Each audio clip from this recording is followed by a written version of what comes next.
Hello everyone, sorry for the late post. The reason I'm posting so late, honestly, is that I forgot it was Sunday. My work schedule has been so insane that my days don't feel quite like the days of the week that they are, if that makes sense. And I apologize for that. I've been put on certain days at work that I normally don't work now that the season's changing. And so I didn't realize that it was Sunday. I apologize. Anyway, this week's topic is astral projection and travel. And I am so thankful that I'm a co-host along with Natalie because thankfully she posted her video as usual today. So you had something, to go and watch, But anyway, this video is going to be kind of short. The reason why is that I personally don't really engage in the practice of astral projection or travel. It's not that I find anything wrong with this. It's just not kind of my bag. I had an experience once when I was younger. I think I was about 16, and I'm going to be honest, it scared the living crap out of me.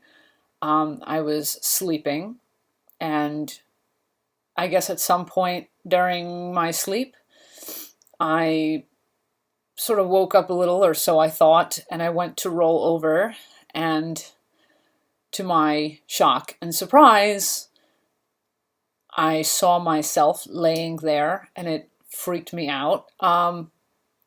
It's not entirely the reason why I don't do things in the astral, but it really was a freaky experience. And my reaction to that was that I just laid myself back down and closed my eyes, and I was so afraid. I was like, I'm just going to go right back to sleep because I was really afraid. I didn't feel comfortable sort of being outside of myself.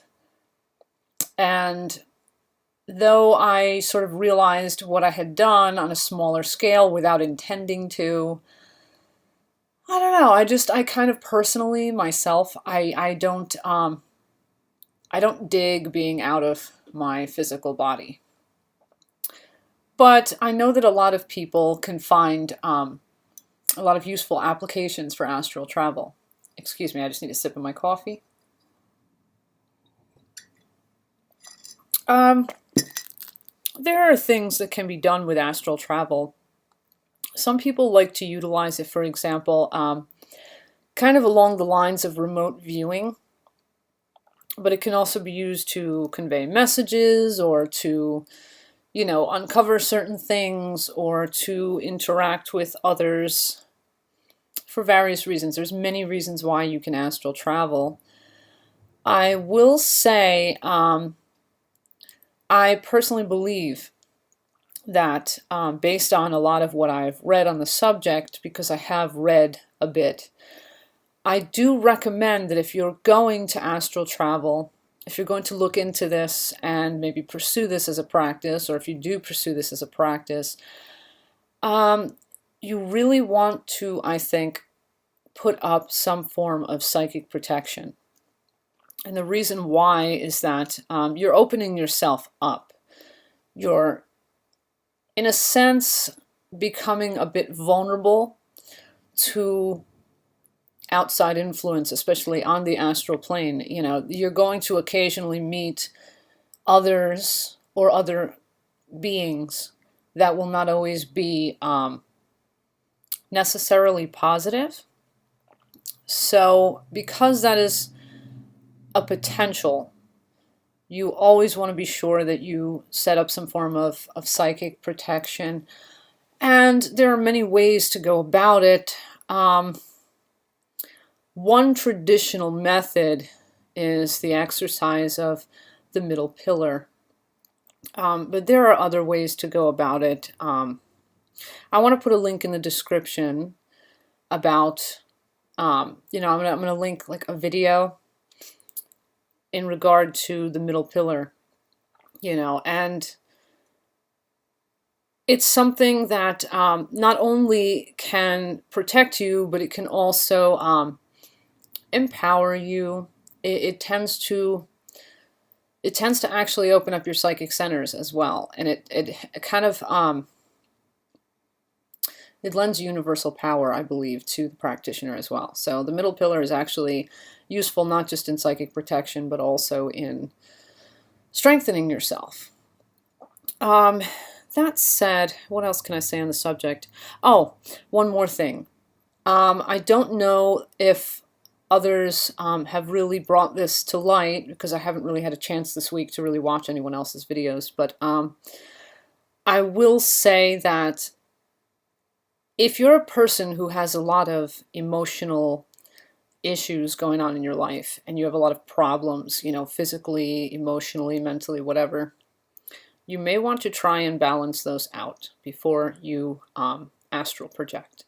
And the reason why is that in a lot of cases, not necessarily always, but in a lot of cases, what happens is when people have a lot of problems in their life, they will have something called psychic bleeding or astral bleeding, where their energy bodies will actually bleed off a little bit. And one of the signs that this is going on is that, yes, you will notice that your psychic abilities, for example, seem heightened. You will know things a lot more usually when you're going through problem periods in your life. But particularly when you get two people together who are both astrally bleeding or psychically bleeding, they will often do things like finish each other's sentences. And the reason why is because they are both bleeding off, and they are kind of meeting in the middle in a sense, energy-wise, and they will be able to pick up on what the other is thinking or feeling much easier. I know this because I've experienced this in the past with someone I used to work for. And it was really weird, but it's not really healthy, because again, going back to vulnerability, when you're bleeding off, you're in a position of basically of weakness. Yes, you will pick up on things, but there are some people and entities out there in the world and on the astral plane that will see this, they will recognize this, and they will feed off of this. So you want to be sure that if you're going to pursue astral travel, you want to be sure that not only are you protected, but you want to be sure that you are coming from a healthy place. Your mental, emotional, physical, whatever state is more positive and is more balanced, especially. It's good as well, if you're going to be doing a lot of astral travel, from what I understand, to have strong and balanced chakras, because they are they're the core of your being, in a sense, energy-wise. So if your chakras are balanced and healthy, you will be coming from a healthier place overall. Not only will you feel healthier, you will manifest more health in your life. You will be, again, less vulnerable in terms of energies, and you will be more powerful.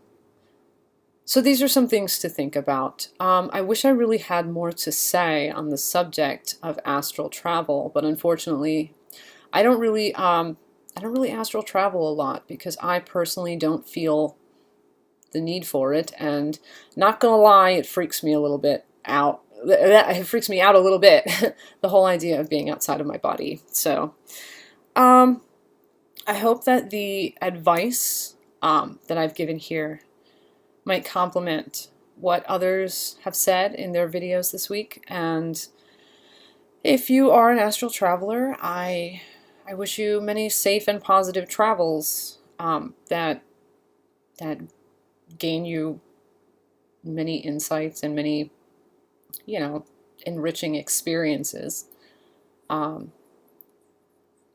Oh, and one more thing. I do also feel, from what I understand, from what I've heard from others that have astral traveled regularly, I have heard a general consensus that you should really gain an understanding before you dive in, so to speak, and you should go into the experience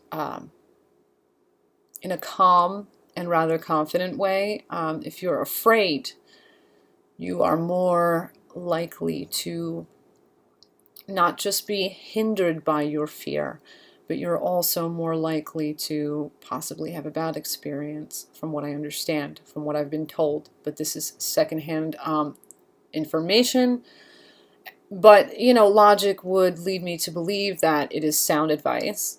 So I suggest getting a good understanding of the practice itself and of methods.